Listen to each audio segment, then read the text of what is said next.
So good evening once again. Good evening everyone.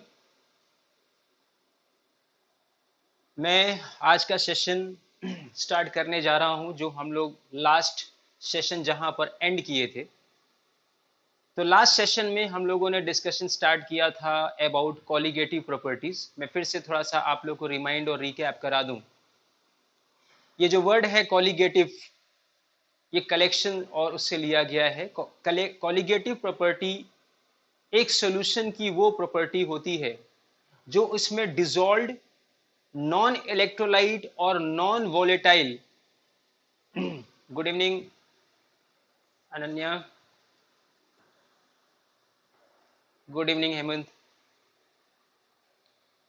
So it's a good evening to everyone, those who have joined me. चलिए, तो मैं session में अब start कर रहा हूं, ठीक है। और सेशन की शुरुआत मैं थोड़ा सा रिकैप से चालू करता हूं जो हम लोगों ने लास्ट टर्न पे जहां पर छोड़ा था। लास्ट टर्न पे हम लोगों ने डिस्कशन शुरू किया था about colligative properties of a solution. तो किसी सॉल्यूशन की कॉलिगेटिव प्रॉपर्टी, सबको गुड इवनिंग एक बार फिर से जिन्होंने ज्वाइन किया अभी। तो कॉलिगेटिव प्रॉपर्टी सॉल्यूशन की वो प्रॉपर्टी होती है जो उसमें डिसॉल्व्ड एक नॉन वोलेटाइल और नॉन इलेक्ट्रोलाइट सॉल्यूट के number of moles of particles पे डिपेंडेंट होता है। जिसमें से हम लोगों ने पहला कॉलिगेटिव प्रॉपर्टीज डिस्कस किया था relative lowering in vapour pressure. शुरुआत की थी हम लोगों ने दूसरा कॉलिगेटिव प्रॉपर्टी जो यहां पर लिखा हुआ है एलिवेशन इन बॉइलिंग पॉइंट, जो आर्टिकल नंबर 2.6.2 है एनसीईआरटी का, वो है एलिवेशन इन बॉइलिंग पॉइंट। अब अगर मैं तुम लोगों से पूछूं कि what is the boiling point of pure water, तो क्या जवाब आएगा तुम लोगों से? गुड इवनिंग बच्चे। What is the boiling point of pure water? तो मुझे लगता है ये सवाल किसी के लिए कठिन नहीं है, ये बचपन से ही हम लोग पढ़ते आ रहे हैं कि वाटर का बॉइलिंग पॉइंट प्योर स्टेट में नॉर्मल कंडीशन पे, नॉर्मल प्रेशर पे कितना होता है। I think we all know, and that is what either we can say 100 degrees Celsius or 373.15 kelvin. अगर केल्विन में कहें तो 373.15 केल्विन, और अगर हम बिल्कुल सही है, और अगर हम डिग्री सेल्सियस में कहें तो 100 डिग्री सेल्सियस। मान लेते हैं यहां पर वाटर जो है वो 1000 ग्राम वाटर था। तो एक कंटेनर में 1000 ग्राम वाटर लिया गया है, ठीक है। उस कंटेनर में प्योर वाटर है और उसका बॉइलिंग पॉइंट 100 डिग्री सेल्सियस है। हम लोगों ने ग्राफ से भी समझा था कि बॉइलिंग पॉइंट क्या होता है। तो अगर हम यहां पर टेम्परेचर लें और इधर अगर हम लोग वेपर प्रेशर लें, और ये है मान लो प्योर वाटर, तो इसका बॉइलिंग पॉइंट वो टेम्परेचर होगा, मतलब ये 100 डिग्री सेल्सियस है, वो टेम्परेचर होगा जहां पर इस वाटर का वेपर प्रेशर एटमॉस्फेरिक प्रेशर से मैच कर जाए, या जिस टेम्परेचर पे इस वाटर का वेपर प्रेशर एटमॉस्फेरिक प्रेशर से मैच कर जाएगा या इक्वल हो जाएगा, वही टेम्परेचर कहलाता है वाटर या किसी भी सॉल्वेंट का बॉइलिंग पॉइंट। अब हमने इसमें एक नॉन वोलेटाइल सॉल्यूट मिला दिया तो अब ये सॉल्यूशन बन गया।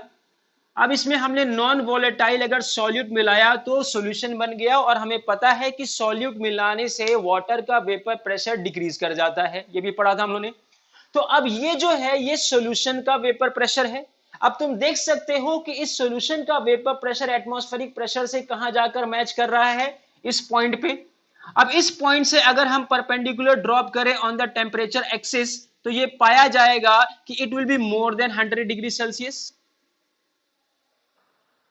और ये भी मेजर किया जा चुका है। ये मेजर किया गया और ये पाया गया कि ये है तुम्हारा 100.52 डिग्री सेल्सियस। मतलब कहने का मतलब ये है कि अगर इसमें 1 मोल ऑफ सॉल्यूट मिला है, ध्यान देना, अगर मैं यहां पर लिखता हूं कि boiling point of 1000 gram of water plus 1 mole of non volatile solute, अगर एक ऐसा सॉल्यूशन है जिसमें 1000 ग्राम वाटर है और उसमें 1 mole of non volatile solute अगर उसमें डिसॉल्व है, तो ऐसे सॉल्यूशन का बॉइलिंग पॉइंट आएगा 100.52 डिग्री सेल्सियस। ये एक्सपेरिमेंटली पाया गया कि अगर हम 1000 ग्राम ऑफ वाटर, मतलब कि 1 केजी ऑफ वाटर, अगर 1 केजी वाटर में अगर हम 1 mole of non volatile solute add करें, ध्यान दीजिएगा, नॉन वोलेटाइल नॉन इलेक्ट्रोलाइट, ये दोनों चीजें होनी चाहिए, non volatile and non electrolyte. Non electrolyte का मतलब होता है कि जो डिसोसिएट ना होता। I am not talking about NaCl, I am talking about sugar, I am talking about urea, I am talking about biomolecules या पॉलीमर्स। ऐसे कुछ सब्सटेंसेस डिसॉल्व हैं जिसका 1 मोल डिसॉल्व है, ध्यान देना, 1 मोल अगर डिसॉल्व है तो अब उस सॉल्यूशन का बॉइलिंग पॉइंट क्या निकल कर आया या क्या आना चाहिए, 100.52 डिग्री सेल्सियस। क्यों आना चाहिए? क्योंकि हम लोगों ने फॉर्मूला पढ़ा था, याद करो, delta TB. This is what delta TB, elevation in boiling point. The difference between the boiling point of the solution and the boiling point of the pure solvent is called as elevation in boiling point. So elevation in boiling point was found to be Kb into m, जहां पर Kb क्या है, molal elevation constant है, और m क्या है, molality है। तो यहां पर मोलैलिटी क्या है इस सॉल्यूशन की, तो 1 केजी वाटर में 1 मोल अगर तुम्हारा नॉन वोलेटाइल सॉल्यूट अगर डिसॉल्व है, तो नेचुरली इस सॉल्यूशन की मोलैलिटी क्या है, 1 मोल पर केजी। तो अगर हम यहां पर 1 रख देंगे इंस्टेड ऑफ दिस, तो डेल्टा टीबी की जो वैल्यू आएगी वो केबी के बराबर आ जाएगी for 1 molal solution. So for any 1 molar solution of a non-volatile and non-electrolyte solute, delta TB is always equal to Kb, and Kb of water ये दिया होता है क्वेश्चन में, वो होता है 0.52 केल्विन केजी पर मोल। दिस इज कांस्टेंट, ये एक्सपेरिमेंटली पाया गया है और ये निकाला जा चुका है। तो अब इससे पता चल गया कि हम अगर वाटर में जब कभी भी 1000 ग्राम ऑफ वाटर में अगर 1 मोल ऑफ अगर हम नॉन वोलेटाइल और नॉन इलेक्ट्रोलाइट सॉल्यूट ऐड करेंगे तो इतना बॉइलिंग पॉइंट बढ़ जाना चाहिए। तो इसका मतलब उसमें जो सॉल्यूट डिसॉल्व है वो नॉन वोलेटाइल है और नॉन इलेक्ट्रोलाइट है। अगर 2 टाइम्स बढ़ता है तो इसका मतलब कि 2 मोल्स डिसॉल्व है। 3 टाइम्स अगर बढ़ता है, 3 टाइम्स मींस व्हाट, 2 into 0.52। तो दैट मींस कि अगर मान लो इसी में अगर 2 मोल्स डिसॉल्व होता, तो 2 मोल्स अगर डिसॉल्व होता तो इस केस में बॉइलिंग पॉइंट आ जाता तुम्हारा क्या, 100 प्लस 2 into 0.52 डिग्री सेल्सियस। ये 2 मोल्स के लिए है। अगर 3 मोल्स होता तो बॉइलिंग पॉइंट निकल कर आता 100 प्लस 3 into 0.52 डिग्री सेल्सियस। तो ये सारे ऑब्जर्वेशन से या सारे ये डिस्कशन से यही तो कंक्लूजन निकल कर आता है कि अगर हम एक सॉल्वेंट में अगर हम एक नॉन वोलेटाइल और नॉन इलेक्ट्रोलाइट अगर सॉल्यूट ऐड करें तो उस सॉल्वेंट का बॉइलिंग पॉइंट बढ़ जाएगा, और उस सॉल्वेंट का बॉइलिंग पॉइंट जो बढ़ेगा वो डायरेक्टली प्रोपोर्शनल होगा what, the number of moles of solute dissolved into it। तो ये है तुम्हारा एलिवेशन इन बॉइलिंग पॉइंट। अब इससे क्लियर हो जाता है कि जब कभी भी वाटर में कोई चीज मिला होगा, इससे हम वाटर की प्योरिटी को भी चेक कर सकते हैं कि वाटर प्योर है कि नहीं, ये भी चेक किया जा सकता है by finding out the boiling point of the water given to you. तो अगर मान लो एटमॉस्फेरिक प्रेशर 1 एटमॉस्फेरिक प्रेशर है, तो तुम्हें पता होना चाहिए कि उस वक्त जो अगर वाटर प्योर स्टेट में होगा तो उसकी बॉइलिंग पॉइंट 100 डिग्री सेल्सियस होनी चाहिए। लेकिन अगर मान लो बढ़ी हुई आती है तो इससे कंफर्म हो जाएगा कि उसमें तुम्हारा डिजोल्व सब्सटेंसेस है। कितना डिजोल्व है, क्या उसका मोलर मास है, तो इस फॉर्मूले से देखो निकाला जा सकता है। Now what will be the molar mass of the solute dissolve into it. तो अब देखो इसको सिंप्लीफाई कर लो, अब इसकी एप्लीकेशन को समझो कि किस तरीके से हम इसका मोलर मास निकाल सकते हैं।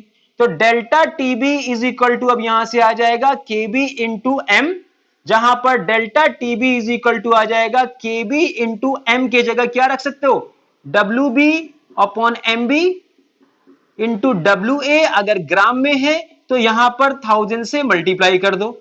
ये देखो, तो ये फॉर्मूला आ गया for finding out the molar mass of the solute. और किस तरह का सॉल्यूट, ये बहुत इंपॉर्टेंट है, बार बार मैं इसको रिपीट कर रहा हूं क्योंकि ये जो डिस्कशन है ये उस तरह का सॉल्यूट के लिए है जो नॉन वोलेटाइल है और नॉन इलेक्ट्रोलाइट है। अभी हम लोग आएंगे जो इलेक्ट्रोलाइट हो, जो डिसोसिएट होता हो, जो या फिर एसोसिएट होता हो, उसका अलग डिस्कशन है। लेकिन राइट नाउ ये जो तुम्हारे फॉर्मूले जो तुम्हारा यूज होगा ये उन सब्सटेंसेस के लिए यूज हो रहा है जो कि non volatile and non electrolyte है। तो I hope I am clear at this point here. Clear है। एक क्वेश्चन हम लोग डिस्कस करते हैं एलिवेशन इन बॉइलिंग पॉइंट पे, फिर हम लोग आगे चलते हैं नेक्स्ट कॉलिगेटिव प्रॉपर्टीज पे।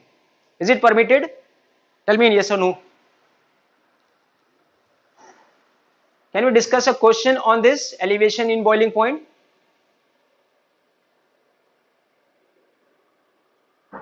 Parna, can we discuss a question on? Yes, yes, okay. अमल तुम्हारा एक क्वेश्चन था, हम लोग ले लेंगे, एक बार रिमाइंड करा देना अमल, तुम्हारे क्वेश्चन को डिस्कस करेंगे। आई थिंक तुमने एक क्वेश्चन एक पूछा, और अच्छी बात है कि ये मुझसे पहले ही क्वेश्चन बता दिया था कि एक हमें क्वेश्चन डिस्कस करना है, दैट इज 2.24। तो पहले हम वो डिस्कस कर लें, एनसीईआरटी का 2.24, फिर हम आते हैं एलिवेशन इन बॉइलिंग पॉइंट पे। मैं भूल ना जाऊं, अहमद का एक क्वेश्चन था,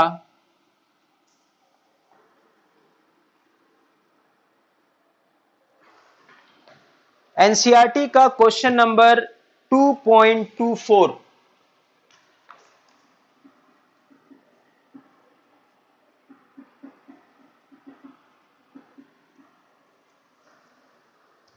क्वेश्चन है, based on solute solvent interaction arrange the following in order of increasing solubility in an octane.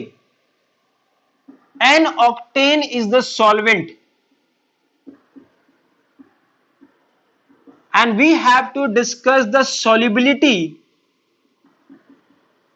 of such compounds are given here.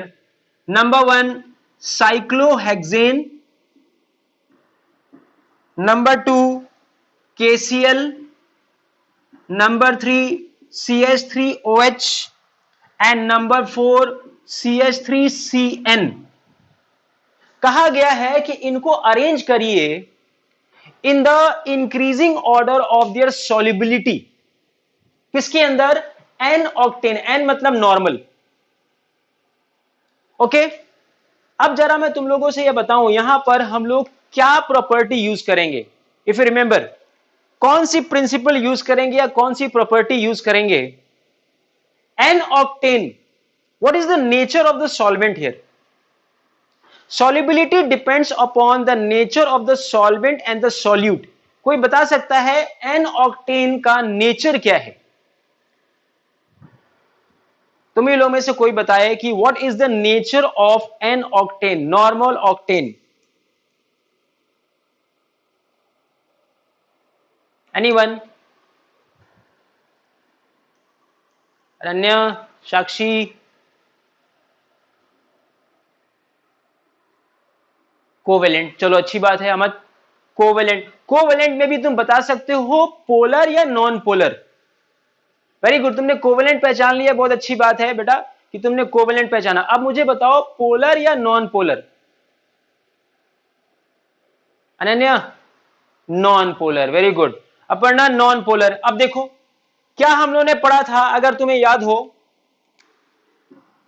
Like dissolves like, that is non-polar dissolves non-polar।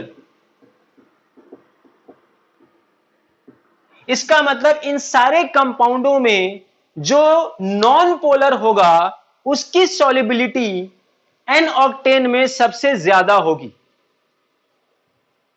इस बात को समझिएगा, ये principle work करेगा। These are the key words. इस तरह के question जब भी आते हैं बोर्ड वगैरह में या कहीं पर भी, चाहे वो आपके होम एग्जाम ही क्यों ना हो, की वर्ड का हमेशा इस्तेमाल करना बेटा। देखो गिव रीजनिंग में की वर्ड यहीं पर तुम्हें मिल गया आंसर, क्योंकि इसमें एक्सप्लेनेशन भी पूछा गया है कि आप एक्सप्लेन भी करिए क्यों, केवल अरेंज करने से नहीं होगा। और अरेंजमेंट में भी एक भी गड़बड़ी हुई, इनमें से एक भी गड़बड़ी हुई तो जीरो मिलता है।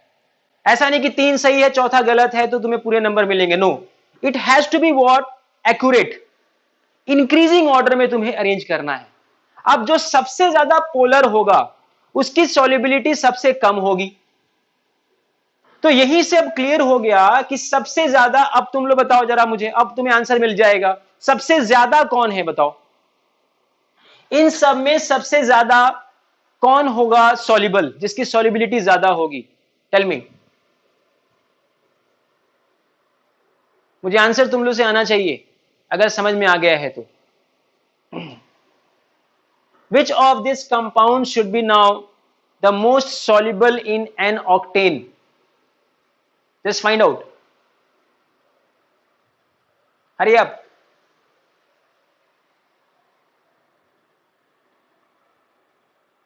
Waiting for the answer.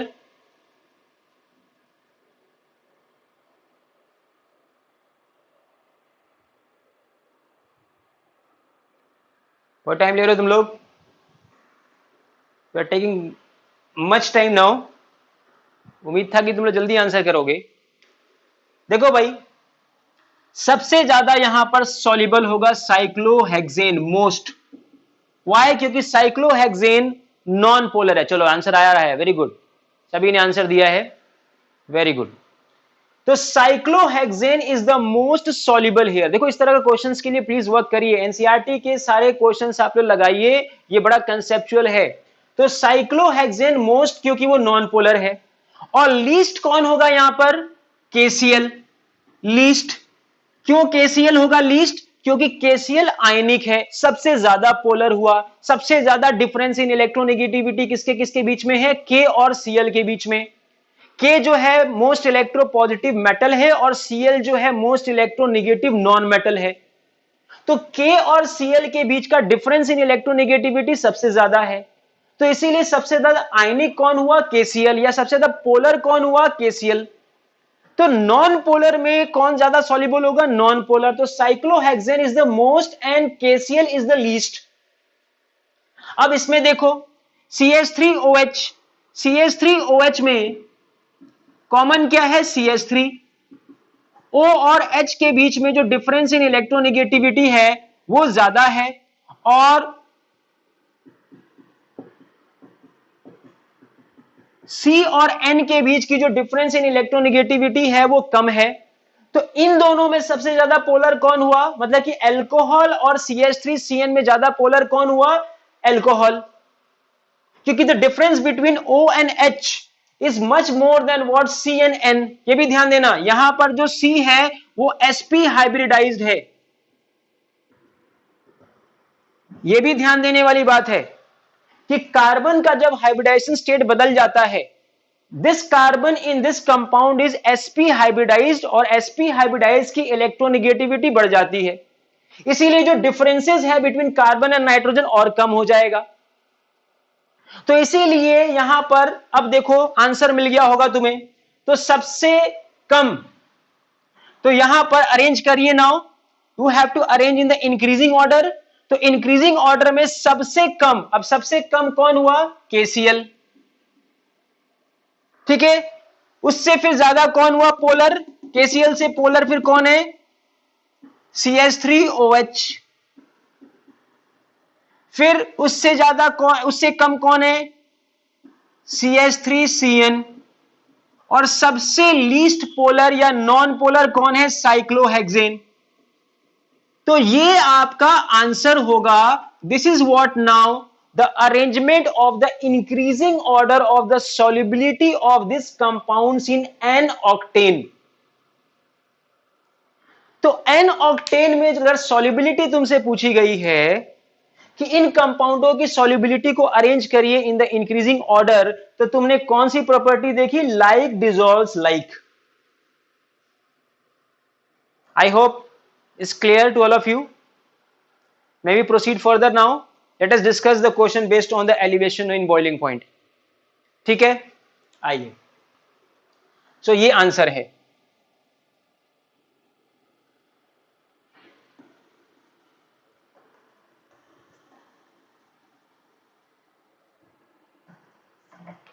तो फिर से वापस हम लोग आते हैं कॉलिगेटिव प्रॉपर्टी पे. तो ये एक डिस्कशन था जो एक बच्चे ने पूछा था, उसको मुझे बताना था. चलिए अब मैं आता हूं सीधे सीधे क्वेश्चन में. एलिवेशन इन बॉइलिंग पॉइंट का क्वेश्चन मैं उठा रहा हूं. Example number 2.7. Example number 2.7. देखो भाई क्या क्वेश्चन है, ध्यान दो. क्वेश्चन है 18 gram of glucose, 18 gram of glucose C6H12O6 is dissolved in 1 kg of water in a saucepan. In 1 kg of water. ठीक. At what temperature will water boil? At 1.013 bar. 1.013 bar is the standard pressure.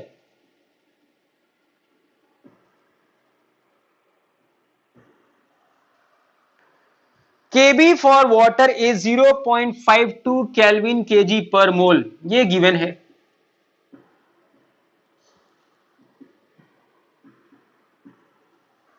अब निकालना तुम्हें क्या है? At what temperature, मतलब कि तुम्हें boiling point of solution निकालना है. फॉर्मूला यहां आ जाओ. Can you all see this formula now? Can we calculate delta TB? तो डेल्टा टीबी की वैल्यू आएगी. डेल्टा टीबी होता क्या है? तो डेल्टा टीबी होता है TB minus T naught B, कोई कहा जाता है डेल्टा टीबी. टीबी क्या है? Boiling point of solution. यही निकालना है. और ये है तुम्हारा बॉइलिंग पॉइंट ऑफ वाटर, जो कि हम लोग को मालूम होता है 100 डिग्री सेल्सियस. अब तुमसे पूछा क्या गया है? Boiling point of solution TB निकालनी है हमें. केबी की वैल्यू कितनी दे रखी है? 0.52. डब्ल्यू का मतलब जो उसमें सॉल्यूट डिसॉल्व है वो कितना है? 18 ग्राम. सो यहां पर लिख दो 18 इंटू 1000 की जरूरत तब पड़ती है जब तुम्हारा मास ऑफ द सॉल्वेंट ग्राम में दिया हो, लेकिन मास ऑफ द सॉल्वेंट ग्राम में नहीं दिया है, तो इसीलिए बेहतर है कि तुम्हें 1000 की जरूरत नहीं पड़ेगी. नीचे क्या आता है? Molar mass of the solute. Solute है क्या यहां पर? ग्लूकोज. ग्लूकोज का मोलर मास निकाल लो. एमबी कितना आएगा? 180. तो ये आएगा तुम्हारा 180. सब्स्टिट्यूट कर दो एमबी के जगह 180 इंटू यहां पर डब्ल्यू ए का मतलब मास ऑफ द सॉल्वेंट, और वो कितना है? 1.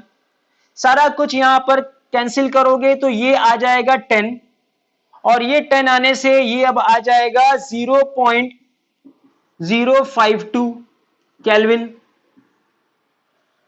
ये किसकी वैल्यू आई? TB minus T naught B की. तुम्हें निकालना क्या है? टीबी. तो अब टीबी इज इक्वल टू क्या हो जाएगा? तो टीबी हो जाएगा तुम्हारा 0.052 प्लस टी नॉट बी, और टी नॉट बी होता क्या है? 373.15 केल्विन.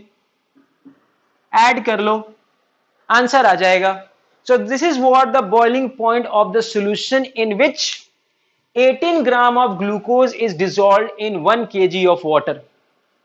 तो अगर तुम 1 kg वाटर में 18 ग्राम अगर तुम ग्लूकोज डिसॉल्व कर दो तो उस सॉल्यूशन का बॉइलिंग पॉइंट क्या होगा और क्यों होगा, है ना? इसका जवाब ये तुम्हें मिल गया. So is it clear? Is it clear? Coming two example number 2.8. एक और क्वेश्चन देख लो तो क्लियरिटी थोड़ी सी और बढ़ जाएगी. क्वेश्चन हम लोग सब लगाते हैं, कोशिश मेरी यही रही कि मैं एग्जांपल्स और इंटेक्स्ट तो डिस्कस कर ही लूं, लेकिन अगर तुम लोग थोड़ा सा कोऑपरेट करोगे और क्वेश्चन अगर पहले ही डाल दोगे कि मुझे ये क्वेश्चन नहीं आ रहा है, तो पहले हम डिस्कशन उसी क्वेश्चन का करेंगे। मैंने सैटरडे को इसीलिए एक एक्स्ट्रा सेशन रखा है। एक्स्ट्रा क्या है मतलब, उस सेशन में हम लोग केवल एनसीईआरटी के क्वेश्चंस डिस्कस करेंगे। थोड़ा सा उस पर आप लोग वर्क करिएगा, पहले ही क्वेश्चन डाल दीजिएगा मुझे। देखो भाई, example number 2.8, the boiling point of benzene is 353.23 kelvin. तो दिया है यहां पर boiling point of benzene is 353.23 kelvin. ये प्योर बेंजीन की बात कर रहे हैं जिसका बॉइलिंग पॉइंट गिवन है। That means this is what the value of T naught B. Not का मतलब प्योर स्टेट होता है, तो बेंजीन का प्योर स्टेट में इसका बॉइलिंग पॉइंट ये गिवन है। अब आगे की बात करें, when 1.80 gram of a non-volatile solute was dissolved in 90 gram of benzene, इसका मतलब कि WB दिया हुआ है 1.80 ग्राम और WA मींस बेंजीन का मास दिया हुआ है 90 ग्राम। सो बेंजीन इसमें 90 ग्राम है, इसमें आपका जो सॉल्यूट डिसॉल्व है ये 1.80 ग्राम। कह रहे हैं the boiling point is raise to 354.11 kelvin. इसका मतलब कि अब तुम्हें दे रखा है TB. TB means what, benzene along with solute. अब उसमें जो सॉल्यूट डिसॉल्व हुआ जिसकी वजह से बेंजीन का बॉइलिंग पॉइंट बढ़कर कितना हो गया, 354.11 केल्विन। ये अब बॉइलिंग पॉइंट हो गया किसका, सॉल्यूशन का। अब क्या पूछा है तुमसे, calculate the molar mass of the solute, KB for benzene is 2.53 kelvin KG पर मोल। अब यहां पर केबी की वैल्यू भी दे रखी है, तो केबी इज 2.53 केल्विन केजी पर मोल। ये बेंजीन की केबी की वैल्यू दे रखी है। तो आपसे पूछा गया है find out MB, molar mass of the solute dissolve into it. तो उस बेंजीन में जो सॉल्यूट डिसॉल्व है उसका मोलर मास क्या होगा ये कैलकुलेट करना है। तो उम्मीद करता हूं डायरेक्टली फॉर्मूला बेस्ड है, इसमें कुछ करने की जरूरत नहीं है। तो यहां पर delta TB is equal to, फिर से फॉर्मूला लिखें, केबी इंटू एम, और एम के जगह यहां पर क्या आ जाएगा, W B into 1000 upon M B into W A gram में। डेल्टा टीबी का मतलब हो गया boiling point of the solution minus boiling point of the pure solvent. Solution का बॉइलिंग पॉइंट 354.11 दे रखा है और इसका ये दिया हुआ है, तो आप यहां पे सब्स्टिट्यूट कर दीजिए। तो ये आ जाएगा 354.11 माइनस 353.23 केल्विन में। केबी की वैल्यू गिवन है 2.53 मल्टीप्लाई बाय डब्ल्यूबी। डब्ल्यूबी मतलब कि सॉल्यूट इसमें जो डिसॉल्व है उसका मास वो कितना है 1.80 इंटू 1000 इसलिए कर रहे हैं क्योंकि जो तुम्हारा सॉल्वेंट का मास गिवन है वो ग्राम में गिवन है। एमबी हमें निकालना है और सॉल्वेंट का मास जो गिवन है वो 90 है। ये सारा कुछ सॉल्व कर लो। तो सारा कुछ सॉल्व करने के बाद सीधे सीधे यहां से एमबी डायरेक्टली आ जाएगा और एमबी जो आ जाएगा वो आ जाएगा 58 ग्राम पर मोल। तो इस पार्ट से आने वाला सवाल बहुत ही इजी होता है। अगर आपको फॉर्मूला याद है सीधे फॉर्मूला लगाइए, उसमें चीजें जो दे रखी हैं उसको समझिए कि क्या गिवन है और उसको सब्स्टिट्यूट कर दीजिए। तो यहां पर सॉल्वेंट था बेंजीन, उसका बॉइलिंग पॉइंट प्योर स्टेट में गिवन था, उसमें डिसॉल्व किया गया एक सॉल्यूट, अननोन सॉल्यूट लेकिन नॉन वॉलेटाइल नॉन इलेक्ट्रोलाइट था। जो डिसॉल्व किया गया उसका मास गिवन है 1.80 ग्राम। कितने सॉल्वेंट में डिसॉल्व है, तो 90 ग्राम सॉल्वेंट या 90 ग्राम बेंजीन में, जिसके डिसॉल्व होने से बेंजीन का बॉइलिंग पॉइंट यहां से बढ़कर यहां हो गया। पढ़ाई था हम लोगों ने कि किसी भी सॉल्वेंट में अगर सॉल्यूट ऐड करोगे तो उसका बॉइलिंग पॉइंट बढ़ जाएगा, एलिवेट हो जाएगा। ठीक है, केबी इज मोलर एलिवेशन कांस्टेंट, जिसको हम लोग क्या कहते हैं, एब्यूलोस्कोपिक कांस्टेंट भी कहते हैं, जिसकी वैल्यू 2.53 केल्विन केजी पर मोल है। इसका मतलब कि 1 kg बेंजीन में अगर 1 मोल यही सॉलिड डिसॉल्व हुआ होता तो उससे बढ़ने वाला बॉइलिंग पॉइंट की वैल्यू दे रखी है। ठीक है, इसका मतलब यही होता है कि अगर 1 kg बेंजीन में अगर ये सॉलिड डिसॉल्व या कोई भी solid dissolve, it's not depend upon the nature, irrespective of this solid, कोई भी सॉलिड अगर 1 मोल डिसॉल्व होता तो कितना बॉइलिंग पॉइंट बढ़ता, 2.53 केल्विन से बढ़ जाता। यही होता है मोलर एलिवेशन कांस्टेंट की meaning.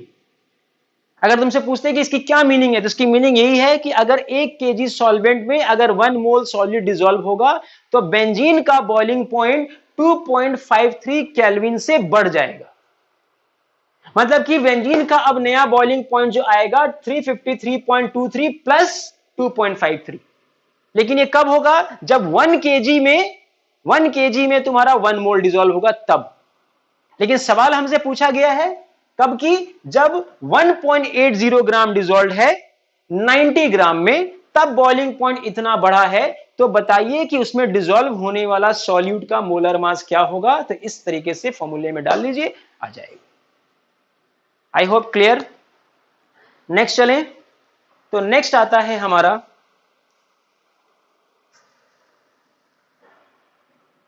2.63, that is depression in freezing point.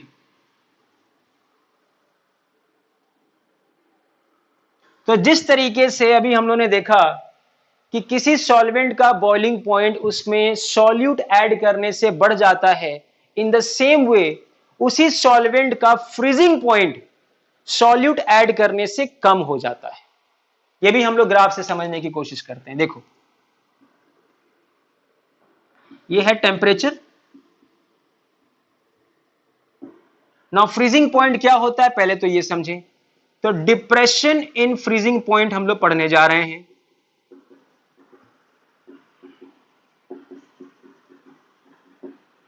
तो let us understand what is freezing point. तो फ्रीजिंग पॉइंट क्या होता है, कोई बताना चाहेगा? तो freezing point is that temperature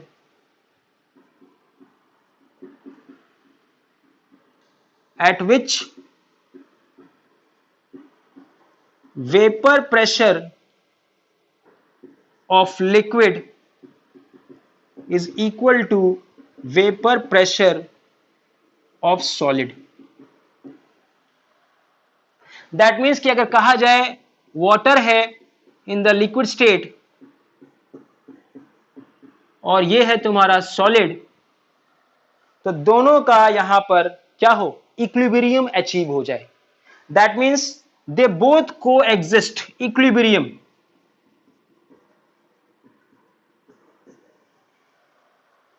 तो they both coexist at a temperature, that temperature is called as freezing point. तो मान लो अगर ये वाटर है, वाटर का वेपर प्रेशर,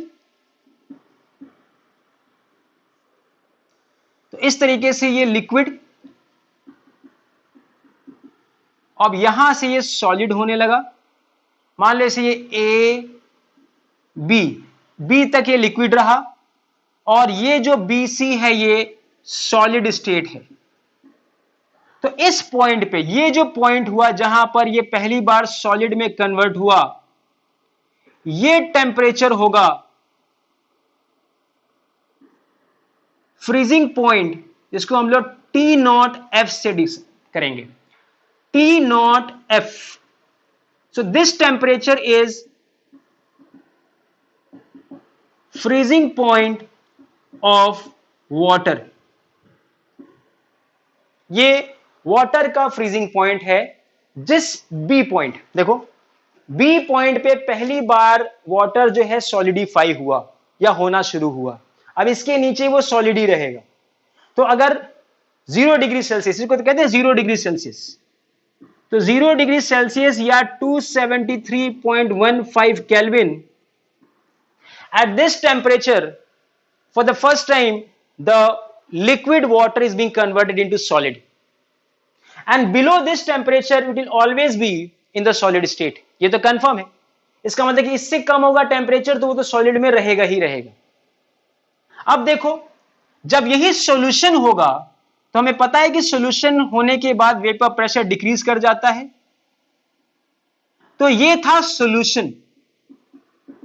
अब इस सॉल्यूशन का वेपर प्रेशर सॉलिड पहली बार कब हुआ? देखो, अगर मैं कहूं ये D है और ये E है, तो E is the point where the solution solidifies. So this is what now the temperature which will be called as TF is the freezing point of solution. अब तुम इस ग्राफ से देखकर बता सकते हो, तुम लोग देख सकते हो कि जो सॉल्यूशन का फ्रीजिंग पॉइंट है वो सॉल्वेंट के फ्रीजिंग पॉइंट से क्या है? कम है। मतलब कि वाटर में अगर कुछ मिला दिया जाए या वाटर में कोई अगर एक ऐसा नॉन वोलेटाइल और नॉन इलेक्ट्रोलाइट सॉल्यूट ऐड कर दिया जाए तो वाटर का फ्रीजिंग पॉइंट अब 0 डिग्री सेल्सियस से घटकर माइनस में चला जाएगा। इसका मतलब कि वाटर जो है अब 0 डिग्री सेल्सियस पे फ्रीज नहीं करेगा, टेम्परेचर और कम होगा तब जाकर वो फ्रीज होगा। 0 डिग्री सेल्सियस पे वो सॉल्यूशन जो है वो लिक्विड स्टेट में ही रहेगा। तो वाटर के लिए ये फ्रीजिंग पॉइंट, अब ये नया फ्रीजिंग पॉइंट वाटर के लिए तब हो जाएगा जब वो सॉल्यूशन स्टेट में है।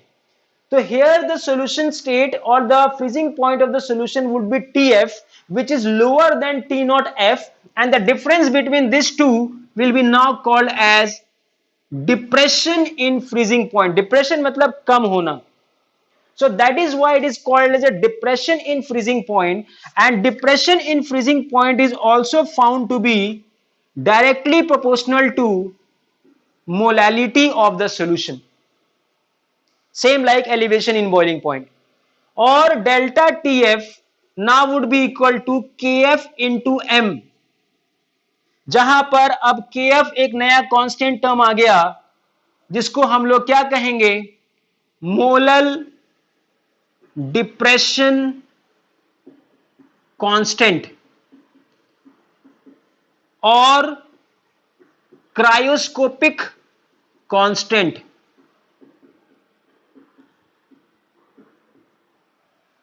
एंड विच में बी डिफाइंड एज, अगर इसकी डेफिनेशन पूछी जाए तो अब समझ लो m के जगह अगर तुम 1 रख दो तो डेल्टा TF की जो वैल्यू है वो KF के बराबर हो जाएगी for 1 molal solution.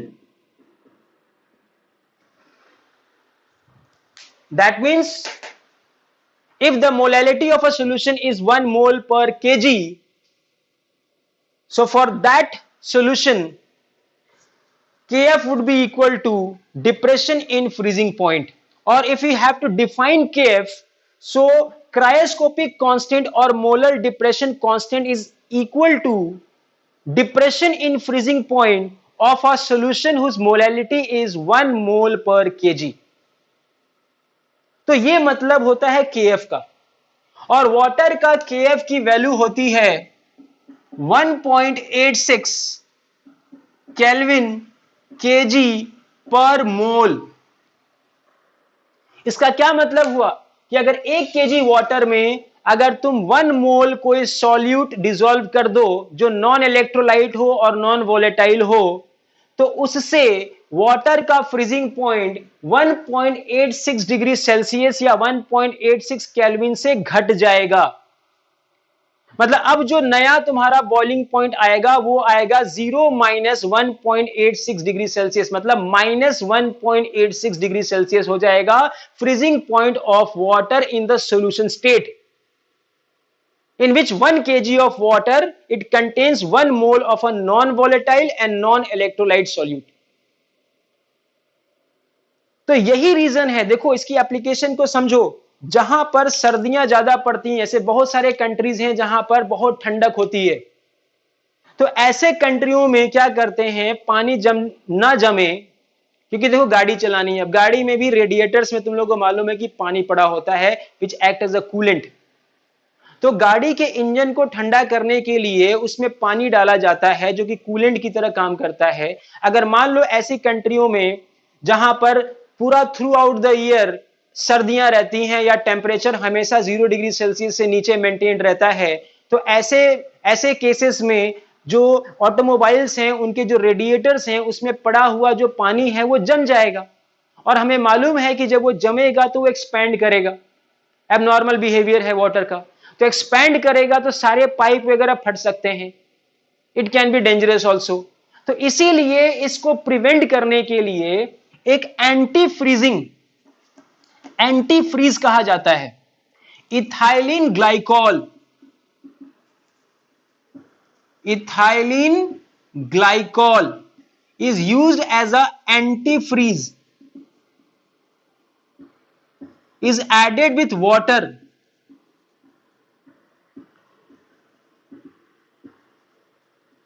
in equal proportion।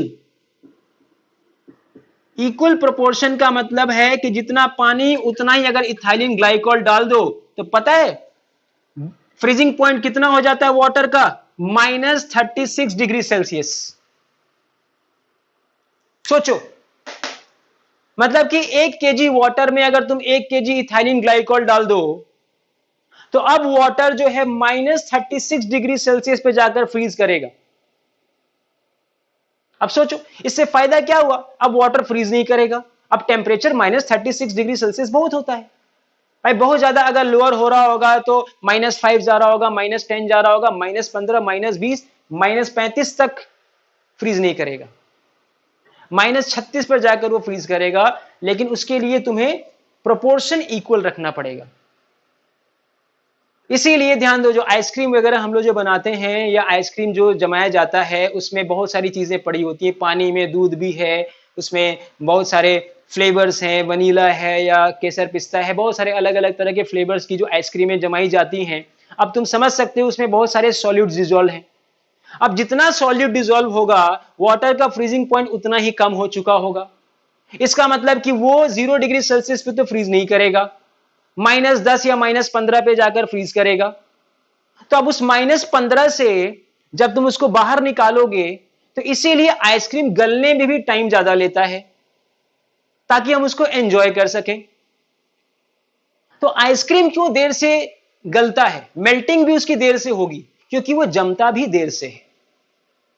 लेकिन जो आइस क्यूब्स होते हैं, आइस क्यूब्स को जैसे ही तुम निकालो फ्रीजर से, देखो थोड़ी देर बाद वो पिघल जाता है, मेल्ट कर जाता है। तो क्यों है, क्योंकि ice cube is containing what, only water और सम डिजोल्व मिनरल्स, जो क्योंकि नेचुरली हमारा टैप वाटर जो है वो प्योर डिस्टिल तो नहीं होता।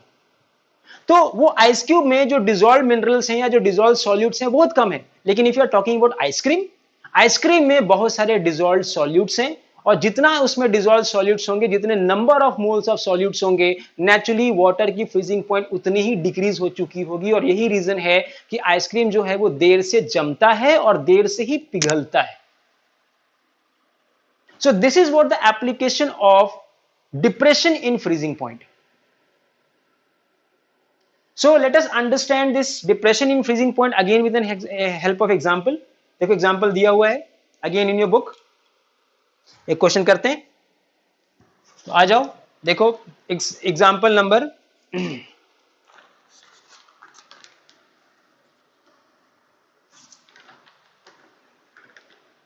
2.9 एंड 2.10 ये दोनों डिस्कस करते हैं।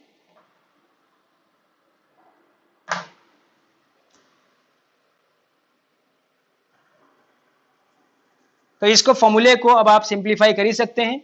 तो डेल्टा टीएफ की जो वैल्यू आ गई, तो delta TF is equal to क्या आ जाएगा, के एफ इंटू एम, और एम के जगह वही आ जाएगा W B upon M B into W A. अगर ग्राम में है तो नेचुरली यहां पर 1000 यूज करेंगे। यूनिट वही होगी केल्विन केजी पर मोल के एफ की। क्वेश्चन देखो मैं पढ़ रहा हूं, 45 ग्राम ऑफ इथाइलिन ग्लाइकॉल, देखो उसी एंटी फ्रीज की बात कर रहा था। तो 45 gram of ethylene glycol, W B दे रखा है 45 ग्राम, और है क्या, ethylene glycol C2H6O2। This is what the formula, molecular formula of ethylene glycol is mixed with 600 gram of water, is mixed with 600 gram of water. WA है 600 gram. Calculate a the freezing point depression and the freezing point of the solution. मतलब तुम्हें delta TF की value निकालनी है और उसके बाद तुम्हें सॉल्यूशन का फ्रीजिंग पॉइंट क्या होगा ये निकालना है। ठीक है, तो फॉर्मूला तुम्हारे सामने लिखा हुआ है। तो सबसे पहले हम लोग डेल्टा टीएफ निकालें और केएफ की वैल्यू दी होगी, तो केएफ फॉर वाटर जैसे मैंने कहा 1.86 केल्विन केजी पर मोल होता है, ये गिवन होगा, you don't have to learn this, it will be given in the question. तो यहां से केएफ मालूम है, डब्ल्यूबी मालूम है, डब्ल्यूए मालूम है, इथाइलिन ग्लाइकॉल है तो नेचुरली एमबी मालूम होगा, फॉर्मूला दिया हुआ है तो we can find out MB also. MB यहां से निकाल लो, मोलर मास, तो मोलर मास यहां से 24 और 6 कितना हो गया 30, और 30 में 32 और जोड़ दो तो कितना आ जाएगा 62, तो ये हो गया 62 ग्राम पर मोल। ठीक है, ये सारा कुछ सब्स्टिट्यूट कर दो, यहां से अब डेल्टा टीएफ की वैल्यू आ जाएगी, तो delta TF is equal to 1.86 multiply by WB, WB क्या है तुम्हारा 45 इंटू 1000 कर लो, डिवाइडेड बाई एमबी, एमबी क्या है तुम्हारा मोलर मास निकाल चुके हैं 62, और डब्ल्यूए, डब्ल्यूए का मतलब मास ऑफ द सॉल्वेंट, कितना सॉल्वेंट है 600 ग्राम। ये सारा कुछ कर लो, तो सारा कुछ करने के बाद देखो ये वैल्यू आ गई डेल्टा टीएफ की, कितनी आ गई 2.2 केल्विन आ गई, तो ये आ गई डेल्टा टीएफ की जो वैल्यू आई वो आई 2.2 केल्विन। तो ये पहला पार्ट हो गया जो तुमसे पूछा गया, what is the depression in freezing point. अब तुमसे पूछा गया है what is the freezing point of the solution now, now what is this delta TF, so delta TF was the depression in freezing point, that is the difference of the freezing point of what solvent and solution। किसका freezing point ज्यादा है solvent का, तो ये होता है T naught F minus T F N is equal to क्या है 2.2, तो इसकी वैल्यू है 2.2। अब तुम्हें T नॉट F पता है, T नॉट F क्या होता है बताओ, तो वाटर का T नॉट F मतलब वाटर का freezing point in the pure state 273.15 होता है, तो TF निकाल लो यहां से, तो TF would be equal to 273.15 minus 2.2 kelvin, solve कर लो, यही तुम्हारा नया फ्रीजिंग पॉइंट आ जाएगा, और ये आ जाएगा तुम्हारा 270.95 kelvin. So this is what the freezing point of the solution or water in which this ethylene glycol is being dissolved। तो इथाइलिन ग्लाइकॉल बहुत कम डिजोल्व है, इस वजह से 45 ग्राम है, 45 ग्राम है, और वाटर 600 ग्राम है, इस वजह से, अदरवाइज तुम्हें मालूम है कि फिर अगर इक्वल होता तो फिर वो होता, तो 45 ग्राम 600 ग्राम में डिजोल्व है, इस वजह से वाटर का फ्रीजिंग पॉइंट जो ओरिजिनल 273.15 होता है, अब वाटर फ्रीज कर रहा है 270.95 केल्विन पे। So this is how the freezing point of a water can be decreased, or depression in freezing point of the solvent or solution takes place due to what, the dissolving of a non-volatile and non-electrolyte solute, and that is what called as depression in freezing point. So I hope I am clear now. Now the next and the last type of colligative property is osmotic pressure. But before understanding this osmotic pressure, I want you all, मैं osmotic pressure आज शुरू नहीं करूंगा, I want you all to go through this part or collect the data on osmosis. Do you all know what is osmosis? थोड़ा सा एक discussion शुरुआत कर देते हैं, ऑस्मोसिस क्या होता है बता सकता है कोई, थोड़ा सा हिंट दे दो, What is osmosis?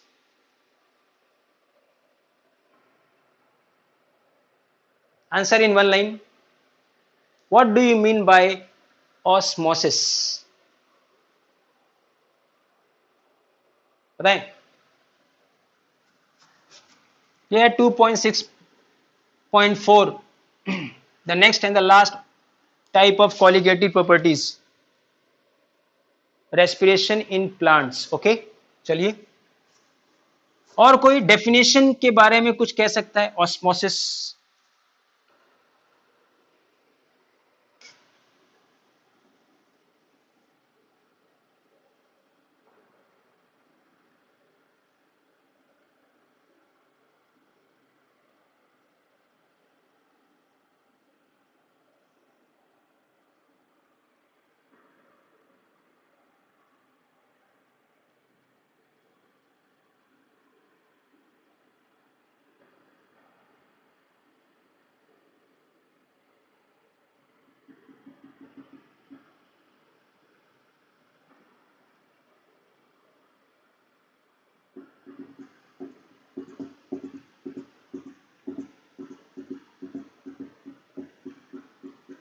मैं एक फिगर बना रहा हूं, मैं छोटा मोटा क्वेश्चन पूछूंगा, उसका तुम लोग उत्तर देना थोड़ा सा। मैं ये दो अलग अलग कंटेनर बना रहा हूं जो कि एक दूसरे से कनेक्टेड हैं। ये जो कनेक्शन है, ये मान लो कंटेनर 1 और ये कंटेनर 2, इसमें है solvent that is only water, और इसमें है सॉल्वेंट एंड शुगर, मतलब वाटर एंड शुगर का सॉल्यूशन है। और एक minute, movement of any substances from the region of their high concentration to the low concentration through semipermeable membrane. Okay, from high pressure to low pressure, very good, with change concentration, okay, movement of water molecules across semi-permeable membrane। चलो इन सबको हम लोग जोड़ लेंगे। Thank you everyone, thank you, बहुत अच्छी बात है तुम लोगों ने पार्टिसिपेट किया। तो ऑलमोस्ट ऑस्मोसिस के बारे में बहुत लोगों को पता है। देखो, ऑस्मोसिस जो होता है, osmosis is basically movement of, ध्यान देना भाई, movement of solvent particle through semi permeable membrane, only solvent particle, ये बहुत इंपॉर्टेंट है। सेमी परमिएबल मेम्ब्रेन, ये है एसपीएम। ये मैं फिगर को जरा समझाता हूं कि ये दो कंटेनर हैं, इस कंटेनर में केवल वाटर है और इस कंटेनर में वाटर में कुछ डिसॉल्व्ड सॉलिड है, मतलब ये सॉल्यूशन है और ये सॉल्वेंट है। ठीक, अब मेरा सवाल तुम लोगों से ये है, ऑस्मोसिस का मतलब होता है मूवमेंट ऑफ सॉल्वेंट पार्टिकल्स, मतलब सेमी परमिएबल मेम्ब्रेन के जो पोर्स होते हैं उसमें जो छेद होता है वो इतना बड़ा होता है कि केवल वो सॉल्वेंट के पार्टिकल्स को ही अलाउ करता है जाने के लिए, सॉल्यूट के पार्टिकल्स को अलाउ नहीं करेगा। मतलब it is not going to allow the solute particle, it can allow only solvent particle. ये मतलब उसकी मजबूरी है। भाई अगर मैं कहता हूं चाय छन्नी में हम लोग चाय डालते हैं तो केवल दूध या पानी और उस तरह के केवल सॉल्वेंट बाहर आ सकता है, लेकिन जो उसमें डिसॉल्व्ड सॉलिड है वो वही रह जाता है। जैसे कि चाय पत्ती है या अदरक है, वो चाय छन्नी के ऊपर रह जाता है, तो उसमें छेद इतने बड़े होते हैं कि वो केवल चाय को ही कप में छानेगा, बाकी सारी चीजें ऊपर रह जाएंगी। तो वो छेद की जो मतलब कह सकते हैं कि जो उसकी रेडियस है वो इतना है जो उसको अलाउ करता है। तो सेमी परमिएबल का मतलब ही होता है कि सेमी मींस कुछ पार्ट को अलाउ करेगा, किसको करेगा, सॉल्वेंट को अलाउ करेगा, सॉल्यूट को अलाउ नहीं करेगा। अब अगर मैं कहता हूं कि ऑस्मोसिस अगर ये हो रहा है तो सॉल्वेंट किधर से किधर मूव करेगा, 1 से 2 या 2 से 1। अब मेरा नेक्स्ट क्वेश्चन ये है तुम लोगों से, my question to you all, the movement of the solvent through semi-permeable membrane will be from the container 1 to 2 or 2 to 1?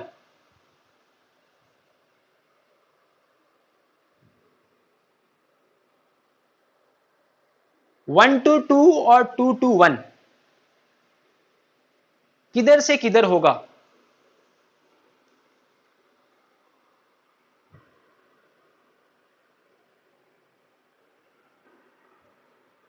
Wait कर रहा हूं। Solvent will move from 1 to 2 और 2 to 1 या फ्रॉम बोथ द साइड्स, ये भी हो सकता answer. ये सारे ऑप्शन है 1 to 2, 2 to 1 और फ्रॉम बोथ द साइड्स।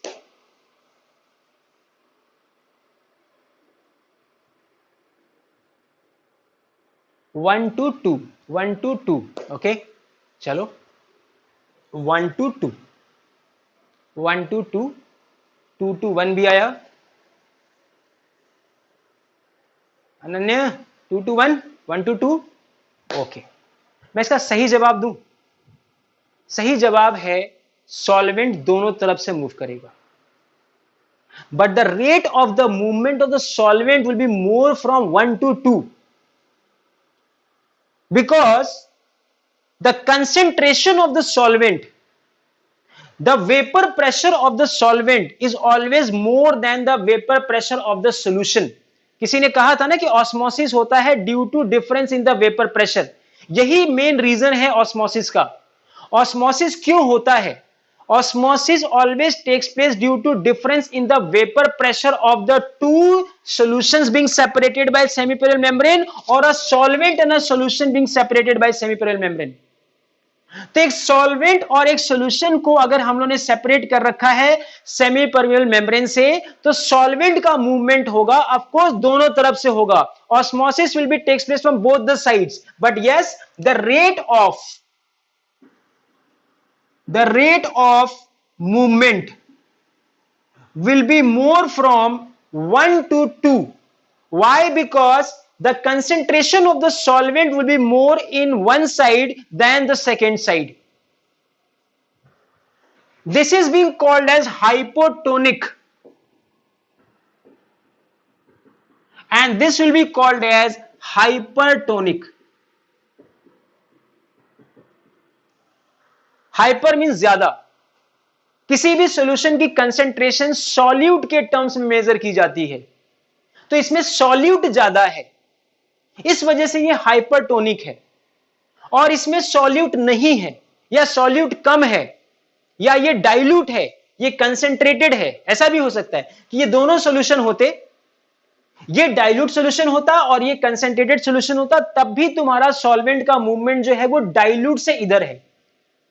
तो osmosis is the movement of the solvent particles through semipermeable membrane from either solvent to solution और from dilute solution to concentrated solution. Please ध्यान दीजिएगा यहां पर.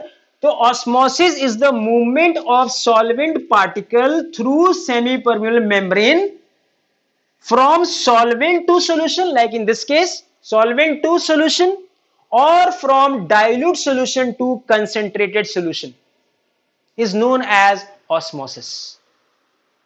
तो अनन्या तुम्हें समझ में आ गया? It's not 2 to 1, it should be from 1 to 2. Both भी सही है, बिल्कुल सही है. The solvent will be moving from both the side, क्योंकि नेचुरली सॉल्वेंट के पार्टिकल्स इधर से भी तो इधर आ ही रहेंगे थोड़े बहुत, क्योंकि साइज इतना है कि वो सॉल्वेंट के पार्टिकल को अलाउ करता है मूव करने के लिए. तो इसी वजह से मूवमेंट इधर से इधर भी होगा. लेकिन अगर तुम इसकी रेट की बात करोगे तो naturally the rate of the movement of the solvent particles will be more from 1 to 2. The one which is what having low concentration of the solute is known as hypotonic, and this will be called as hypertonic. और ये तब तक चलेगा osmosis जब दोनों का vapour pressure equal ना हो जाए, उसको कहते हैं आइसोटोनिक. तो two solutions having the same osmotic pressure, इसी को ऑस्मोटिक प्रेशर अब डिफाइन करने को आया कि व्हाट इज ऑस्मोटिक प्रेशर. तो ये बताओ प्रेशर किधर का कम है? अगर तुम लोग बात करो तो सॉल्वेंट और सॉल्यूशन में किधर का प्रेशर कम है? Which of this container, 1 or 2, which one have the lower vapor pressure? 1 or 2? Which one will have the lower vapor pressure? Can anybody tell me? Okay.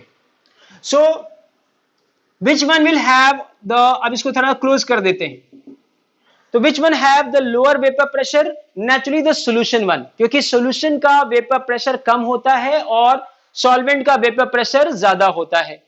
ठीक है, तो इसी वजह से अगर हम यहां पर एक एक्स्ट्रा प्रेशर अप्लाई करें,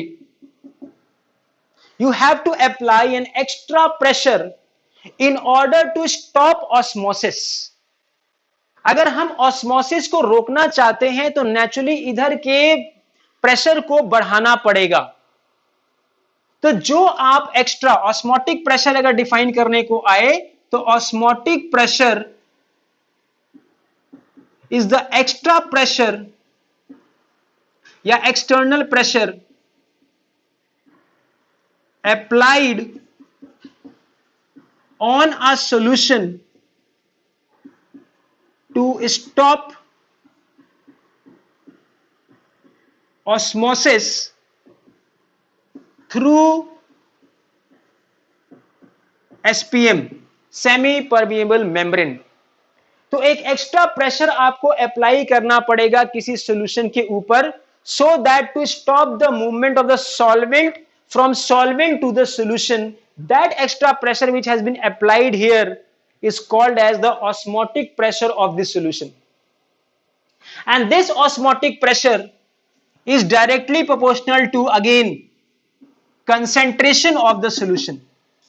That means जितना ये कंसेंट्रेटेड सोल्यूशन होगा उसका ऑस्मोटिक प्रेशर उतना ही ज्यादा होगा। इसका मतलब कि उसका उतना ही वेपर प्रेशर कम होगा और उस पर उतना ही प्रेशर तुम्हें अप्लाई करना पड़ेगा ताकि ऑस्मोसिस को तुम रोक सको। तो osmotic pressure is the extra pressure being applied on a solution to stop the movement of the solvent from the solvent to the solution. तो हर osmotic pressure या हर solution का osmotic pressure डिपेंड करेगा उसमें number of moles of solute particles. इसीलिए osmotic pressure भी एक colligative property है। तो यही मैं तुम्हें समझाना चाह रहा था, यही फोर्थ कॉलिगेटिव प्रॉपर्टी है कि osmotic pressure is also being termed as a colligative property. Why? Because this osmotic pressure जिसको हम लोग पाई से रिप्रेजेंट करते हैं, this is directly proportional to C, और ये प्रोपोर्शनलिटी साइन हटाने के लिए फॉर्मूला आ जाता है pi is equal to C R T, where C stands for concentration, that is molarity, R stands for the gas constant, and T is the temperature in Kelvin. सो इसकी detail हम लोग और इसका discussion of numericals and all और osmotic या osmosis के और बहुत सारे एप्लीकेशन जो है हम लोग नेक्स्ट सेशन में डिस्कस करेंगे। तो मैं उम्मीद करता हूं कि आप लोग जो है इस पे बेस्ड क्वेश्चंस डिस्कस मतलब करें। Depression in freezing point, elevation in boiling point, ये सारे प्रॉपर्टीज पे आप न्यूमेरिकल्स करें, और बाकी प्रॉपर्टीज की जो ऑस्मोटिक प्रेशर है इसका न्यूमेरिकल और इसकी और डिटेल थोड़ा सा डिस्कशन हम लोग नेक्स्ट टाइम पे करेंगे। Okay, that is on Thursday. So call it's a day. तो आज मैं इतने ही सेशन में यहाँ पर एंड करता हूँ यहीं पर। तो उम्मीद करता हूँ कि तुम लोगों को चीज़ें समझ में आई होगी, आज का डिस्कशन जो भी हुआ होगा। तो सेशन में मैं ऑडिबल था, दिख रहा था सब कुछ, एवरीथिंग वाज क्लियर।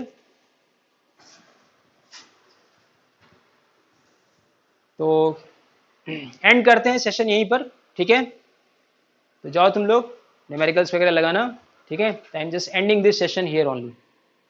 ओके, चलो, थैंक यू।